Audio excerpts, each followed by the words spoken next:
Hi, everyone. Welcome to this week's recording of the Microsoft Pulse. It is just me, Tamara, and Tom today.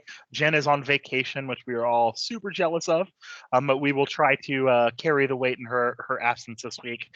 We have a whole bunch of really cool updates today to kind of go over. As usual, we'll be covering in the typical order of in development, rolling out, and launched, and then if there are any canceled, we'll go ahead and talk about it at the end. But if you're new and joining us for the first time, we like to go through and look at all the updates coming out to the Office 365 roadmap. If you've ever, gone through and looked at it online, it's pretty intimidating. There's 600 plus items on it. It's really hard to look at. But someone like Tamara, who's super smart and better at Excel than we are, goes through and pulls the roadmap every single week, does comparisons between them, so that way we can just track the updates. And then we try to bring this condensed audio visual version of what's going on, what we think is cool, what we think is, kind of something that stood out. And it's really kind of good. It helps us keep up to date on all the new things coming out with 365 and the new features that are coming out. So we enjoy doing it, and hopefully you guys will like it too. So Think with that half the said, time we do it for ourselves. yeah, no, 100%. Like all of it. Like I cannot tell you how often, just from being familiar with what's going on, I'll drop that on like a client call that I'm on. I'm like, oh hey, I know you were interested in this feature. We actually saw that it progressed further in the roadmap today, type of a thing. So, with that said, Tamara, ladies first. Why don't you go ahead and take us away and talk about something that you're interested in the in development section for us? Sure. SharePoint updates to channel site layouts and parent team site settings. So this is rolling out the end of March, and it's rolling out for GCC Worldwide, GCC High, and DoD. So every team in Microsoft Teams is connected to a team site in SharePoint. And this is also true for private channels in Teams. Now, private channels are connected to their own unique team site, and this update includes improvements to the private channel site homepage layout and the way the site settings apply to the parent site and associated channel sites. So they're messing with the back end of Teams where the files are stored. Sounds cool. Is basically what that says.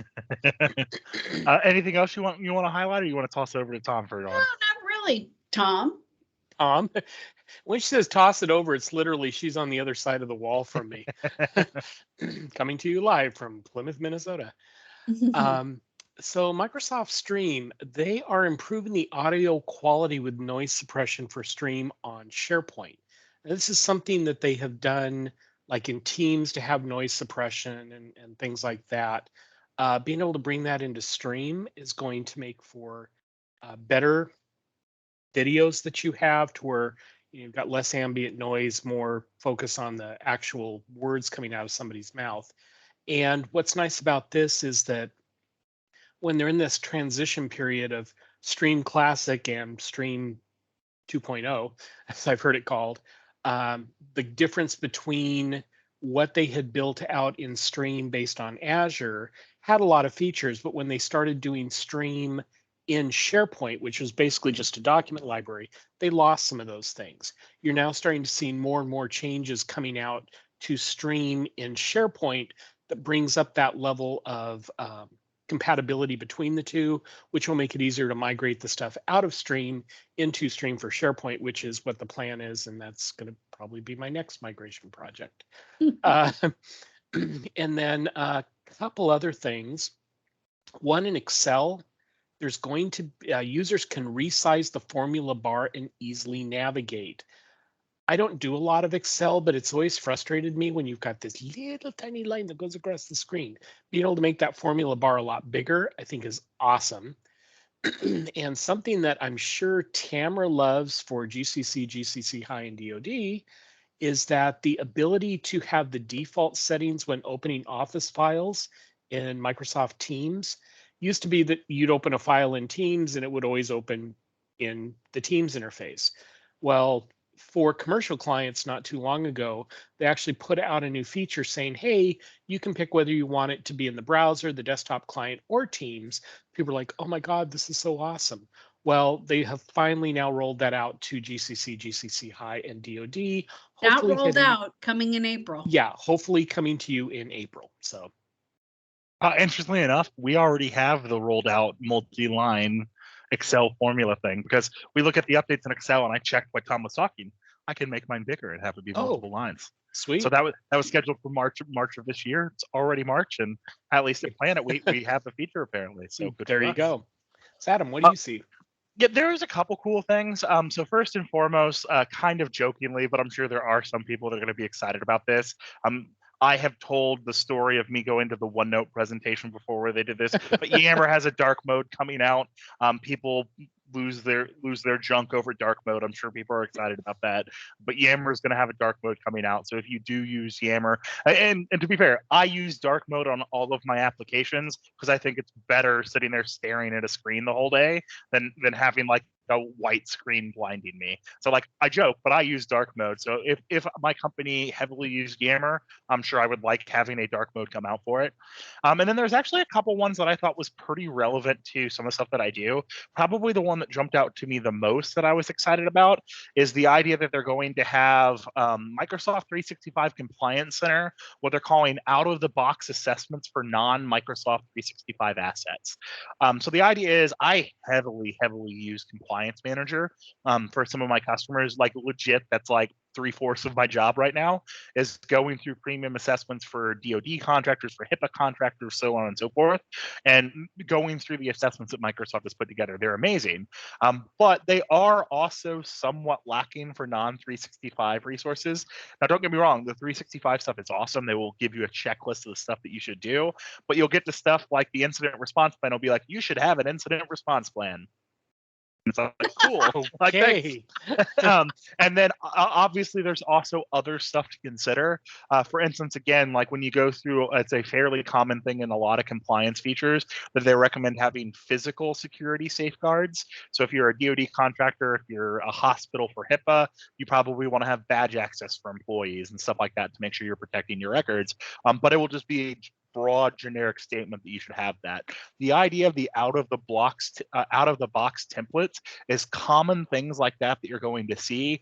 It's going to give you a more robust, more customizable template that you can pull in, then you can fill in your information. So rather than just saying you should have X, it's going to actually give you the type of information you need to be able to go through and actually put together a competent thing that you actually need for your audit. So excited to see this. All of my customers will be using this when this eventually comes through. So that was scheduled to be March of this year as well too, for the government clouds, which is where probably this is needed the most anyway. So was super happy to see that. The other thing, I'm going to actually kind of state this one, but more, I kind of see this as more of a thing for you, Tom, but I think it's worth mentioning. OneDrive and SharePoint document libraries are now going to have the ability to do large folder delete. So that's also scheduled for March of this year, where basically if you wanted to delete more than 10,000 items at once, you can do that. Previously, I've had to do this before. If you try to go through and delete folders that had a ton of data, it basically tell you no. And you had to go in there and like delete subsets of data until you got to the point that you're under the threshold to actually delete the information you needed, which, trust me, was super frustrating if you're just trying to go through and purge out a site and purge out the stuff that's in a document library. So now for stuff that has more than 10,000 items, you can just go through and delete it now, which again, if you're trying to clean up legacy content that you just decide you don't need anymore, it's no longer going to be you have to script it out or some poor IT intern has to sit there and manually check stuff off to try to delete it that way. You can now just blanket do everything. This is great because I didn't even know that was a thing. Yeah, we've got a client who is just coming out with OneDrive now, and people are syncing their desktop to their OneDrive, and they've got like 25 years worth of data. Yep. And they're like, this was a tactical error. Yeah, no, what's 1,000% going to happen too, because it makes me laugh, because one of the customers we worked with was a university, and they had professors that did this all the time. They would go in and they'd use the OneDrive Sync client to sync down like their whole the whole coursework. Like the university did Teams, and theoretically all of the documents that you needed for your class, you're supposed to put in the file section of Teams. And so they'd have like a folder in there that was for like assignments. They'd have the syllabus in there, everything like that. Well, without fail, the teachers would ultimately decided that they didn't want all these extra folders sitting on their computer, so they just go in there and delete the folders rather than unsync it from the sync client. So like once a week, they had a mass deletion event where some professor went in and basically nuked all their files. Now, again, that's easy to get back, but it's like half the time it'd be like suddenly the professor just nuked out all their course load. They show up to class the next day. There's no folders, there's no assignments, there's no syllabus, there's nothing. And so that would typically happen. We're doing a file migration of file shares to SharePoint, and we had turned off the sync client, but due to other particular things, we've decided to turn on the ability to sync their shared documents library down. I'm like, this is going to bite us. This is going to bite us. And I just know somebody's going to go in and say, oh, I'm just cleaning up mine. I'm like, no, you're not. Yep. Like I said, luckily you can do some pretty cool stuff with restoring. It's not hard. What we actually ended up partnering with the university to do, Tom, if you eventually want to talk about this offline, we actually set up Sentinel to trigger off of the Office 365 alert of a mass deletion event. And the main thing they wanted to do, the people we were working with, they had great, competent IT staff, but they just weren't 24/7. So they'd get to it like, over the weekend, the next day. So they basically had Office 365 alerts that would come in and trigger off the mass deletion event. That would trigger an alert in Sentinel, and then they built an Azure Logic app that would go through and email the owner of the data that was deleted, as well as the user who deleted it, and just tell them, hey, we noticed a mass deletion event. If this was an error and you actually didn't intend to do this, here's instructions to restore it. And so, like, again, like, it didn't automatically do stuff, but it let the users know. And because oftentimes the professor wouldn't realize they deleted it till a day or two later when they had class. Then they'd have to put in a request to the IT staff. Then they'd have to go and talk to them. And so it just, it would take 4 or 5 days to fix the problem. Right. So they basically built a logic app that would message the owner of the data as well as the user, and sometimes that was the same person, and tell them, hey, we noticed a mass deletion event. If this was intentional, you're good. If this was an error, here's the instructions you need to know for how you can restore it. And that helped them out a lot. Nice. Anyways, anyone else have anything they want to talk about in development? You guys ready to move on over to roll it out? All right, Tom, you want to go first here?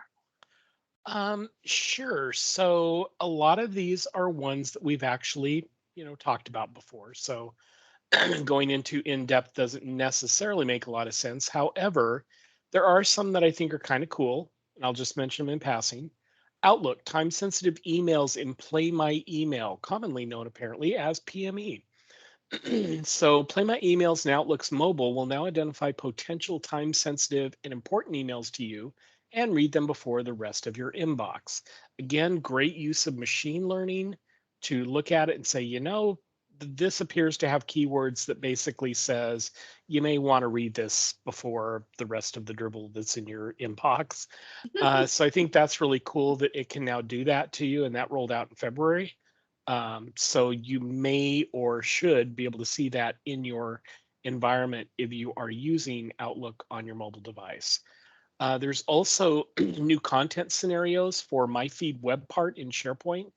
This is one that basically allows you to get certain content that is specific to you to show up on a SharePoint page. So you could put something like this on, say, your internet homepage, so My Activity Feeds, and it's going to look different for you than it would look for Tamara or Adam.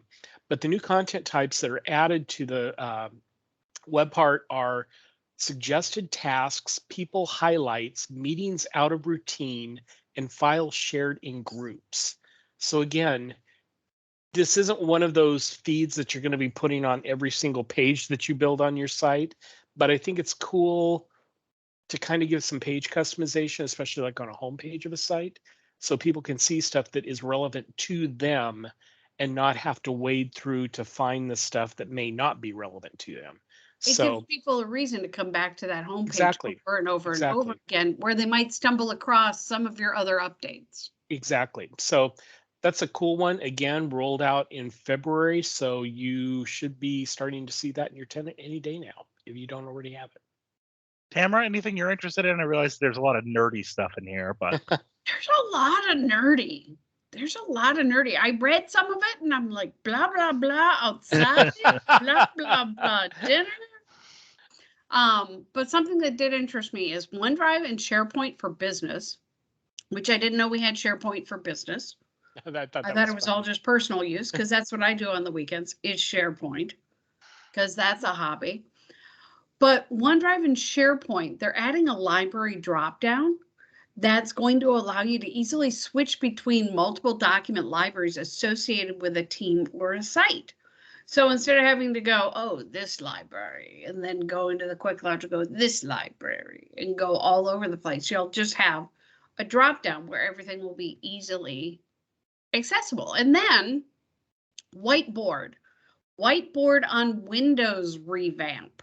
So Microsoft Whiteboard, of course, provides the freeform intelligent canvas. I want to be the person writing this. Intelligent canvas where the team can ideate. I hate that word. It's right up there with upskilling. You betcha. Create and collaborate visually via the cloud. So the new Whiteboard app for Windows addresses key customer asks around offering a uniform and seamless experience with Whiteboard on other clients and platforms. It also provides highly requested features such as the ability to add shapes and adopt a user-centric approach by focusing on marquee features such as the ability to insert templates, images, sticky notes, text boxes, and stickers, because we all know we have to have the stickers. Keeping the interface lean and the user experience simple yet effective. I think the same person who wrote the font picker description. I mean, it's so over the top. Like, bombastic's not the right word, because it's not like they were using really big, obtrusive words, but they clearly, like, whoever wrote that was an English major. That's all I'm saying. Like, this is like Dead Poet Society, stand on top of your desk and pontificate. There are a couple way too much caffeine when they wrote that too. There are a couple nerdy updates. What you got, Adam?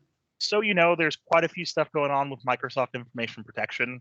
The one that I think is the coolest for me is we are now starting to see it roll out. We've talked about this a couple times, but the removal of the limitation of only 10 locations for auto labeling in the government side. So this was actually a huge thing. One of the type of customers we work with a ton is customers that are DoD contractors. And a lot of the core concept behind DoD contractors is trying to protect classified, undisclosed information.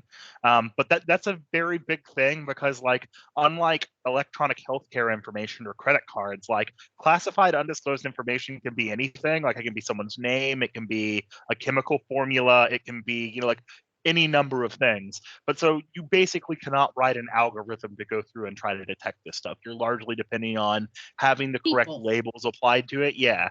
And people don't always do the best. I mean, for anyone who's on the IT admin side of the house like I am, the general assumption is that most of your users suffer from ID10T errors often. And as you're going through and looking at that, like, it always gives me a little bit of pause when I'm designing a system that will literally mean whether my company is breaking the law or not, based off of my users being smart enough to label stuff correctly. And so auto labeling as a whole is something I'm a big fan of. But one of the limitations that always held back on doing something like this for CUI data is because previously in the government cloud, you were limited to a maximum number of 10 locations for auto labeling. You basically had to go through and say, okay, for anything that's CUI, put it in this one SharePoint site, and we'll go through and put a label. The fact that you have the ability to do more than 10 locations, you can now get a little bit more specific with it. Specifically, I'm sure some of my customers will literally start putting folders and all of their SharePoint sites that basically are specifically for CUI data for that project. So where you basically then just train your users, hey, if you're dealing with something that's actually CUI, just make sure you're saving that in the folder called CUI on that SharePoint document library or in that team, whatever it is. And then literally every team that they have will have that same folder structure. But with auto labeling, that's perfectly fine to do now. So there's a couple other things going on there too, but that was the one that stood out to me the most that I was excited about, and thought was ultimately probably the most important one that I saw. The other thing that I think is kind of cool, so Microsoft Defender for Office 365. So to try to get everyone on the same page, Microsoft has like 80,000 Defenders now. Defender for Office 365 is primarily what used to be advanced threat protection. So it's doing stuff like anti-malware, anti-spam, going through and doing safe links and safe attachments. That's Defender for 365 now. They're basically streamlining the submission process if you get a file that you think is malicious or a URL that you think is malicious. That was always in the system, but I can tell you, even as someone who knows it from an administrative side, okay, I need to tell Microsoft that this got through and they missed it wasn't the easiest to do. They're making that experience streamlined, so it's going to be more obvious and more easy to get to for when you say, "Hey, something got through that didn't need to get through," to notify Microsoft so that, in theory, they can then go and update their protocols and update their detection algorithms quicker to hopefully block it for other people. So, all right, well, we'll go ahead and move all the way to launch. And Tamara, you want to go ahead and give it a go for us? Sure, there's a couple things like Microsoft Search, custom filters on native verticals. So new support for custom filters on native verticals within Microsoft Search allows you to customize the out-of-the-box verticals for Microsoft Search by adding custom refiners. So they're basically making it easier to narrow down your search results. And then Microsoft Teams pin chat messages. So you can pin a Teams chat message to drive awareness and provide chat members with quick access to important content. Now, pinning is going to help your team stay in sync on what's relevant in a timely manner. Now, Tom, didn't you run into something like you can only pin one chat? Right. I wrote a 1-minute Office magic tip on this one, but basically you're only allowed to pin one message. And if you go to pin another message, it basically says, would you like to replace the message that's already there? And you don't have the option to say, no, I'd like to add it. Sorry, that doesn't exist at this point in time. But the other thing to remember is this is only relevant to group chats and one-on-one chats. It is not relevant to conversations that you would have in a Teams channel. So you just have to make sure, because I'm sure some people are going to go, well, I'm in the general channel and I want to pin a thing to the top and it won't let me. That's a whole different thing. So it's only for chats. But yeah, it's a cool feature. I like it. The only other thing that I wanted to bring up is new for GCC High and DoD, and that's press to unmute.